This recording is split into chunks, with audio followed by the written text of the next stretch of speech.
आपको BHIC 133 का chapter first easy में बता दे रही हूँ। क्या क्वेश्चन आएगा कंफर्म मुझको जो लग रहा है कि अरबी और फारसी ऐतिहासिक जो परंपराएं हैं इनमें से किसी भी एक के ऊपर आ सकता है कि चाहे अरबी ऐतिहासिक परंपराओं के बारे में बताओ या फिर फारसी के बारे में।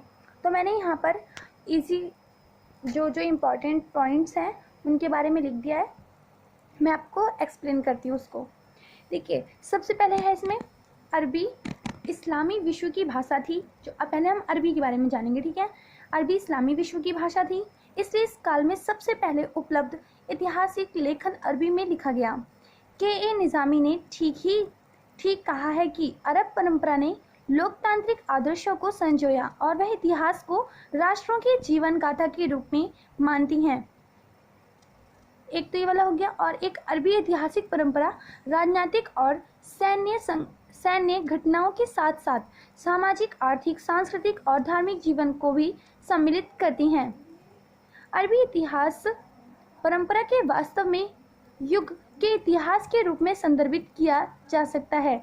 वर्णनकर्ताओं की श्रृंखला अरबी इतिहास लेखन की एक और महत्वपूर्ण विशेषता थी और बालादूरी हर घटना का वर्णनकर्ताओं की श्रृंखला और प्रत्येक विश्वसनीय स्रोत के संदर्भ में करता है। मसूदी स्वयं एक महान यात्री थे जिन्होंने भारत और श्रीलंका का भी भ्रमण किया था। उन्होंने अपनी रचनाओं को कलमबद्ध करते हुए अपनी यात्राओं के अनुभव और विभिन्न क्षेत्रों के भौगोलिक ज्ञान को उसमें जोड़ा। 11वीं शताब्दी में अरबी इतिहास लेखन में एक और आयाम जुड़ गया। वह यह था कि दरबार से जुड़े अधिकारियों और विद्वानों ने अपने शासकों और उनसे संबंधित घटनाओं का इतिहास लिखना शुरू किया। इसने अरबी इतिहास लेखन के स्वर और रूप को काफी बदल दिया था। दरबार की राजनीति और अभिजातीय वर्ग पर केंद्रित होने लगे थे। धीरे धीरे शाही संरक्षण के साथ अरबी इतिहास का झुकाव भी अधिक से अधिक वंशवादी इतिहास की तरह हो गया, जिसमें अपने संरक्षकों की उपलब्धियों की प्रशंसा की गई और जिसने एक और तत्व अलंकारिकता के लिए मार्ग प्रशस्त किया। यह विशेष रूप से अल-उतबी के लेखन में स्पष्ट है, ठीक है, जो गजना के सुल्तान महमूद और सुबुक्तगीन के बारे में वर्णन करती है। हालांकि अल-बिरूनी जो दरबार से जुड़े थे उन्होंने इतिहास लेखन के पुराने शास्त्रीय परंपरा का अनुसरण किया। अरब इतिहास लेखन के संदर्भ में इब्न खल्दून की रचना मुकद्दिमा मानव समाज, मानव संबंधों की गतिशीलता को कार्य कारण संबंध के साथ जोड़ती हैं। ये आपने क्या जाना अरबी भाषा के बारे में और अरबी इतिहास के बारे में। अब आप जानेंगे फारसी इतिहास के बारे में। फारसी इतिहास लेखन ने इतिहास के दायरे को संकुचित कर दिया और इसे उस युग के सामाजिक, धार्मिक इतिहास की तुलना में राजनीतिक इतिहास और शासकों और कुलीनों के जीवन के इर्द गिर्द केंद्रित कर दिया गया। इस प्रकार फारसी इतिहास वंशवादी इतिहास थे, राजाओं और अभिजातीय वर्ग के इतिहास। फारसी इतिहासकारों ने अपनी रचना का महत्व बढ़ाने के लिए शासकों को अपनी रचनाएं समर्पित करना पसंद किया।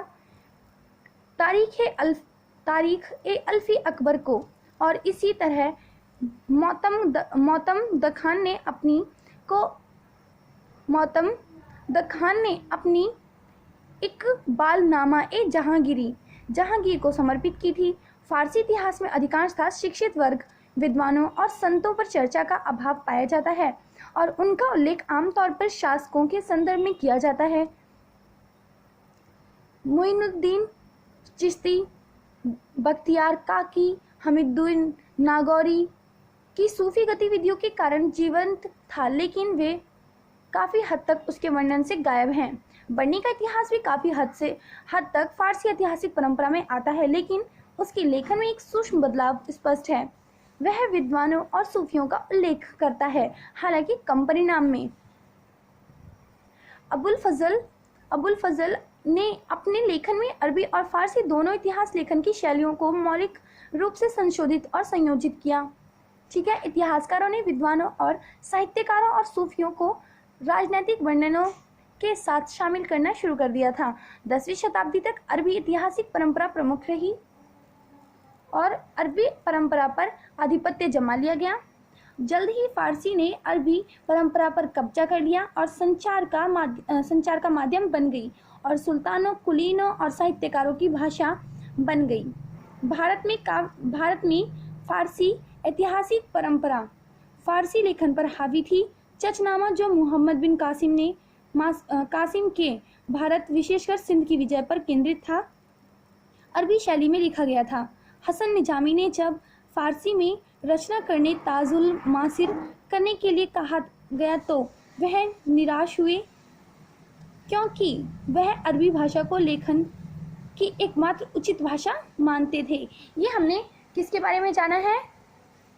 अरबी और फारसी ऐतिहासिक परंपरा। मुझको तो मोस्ट इम्पोर्टेंट यही वाला लग रहा है कि इसी में मतलब इसी का आएगा एक। ओके।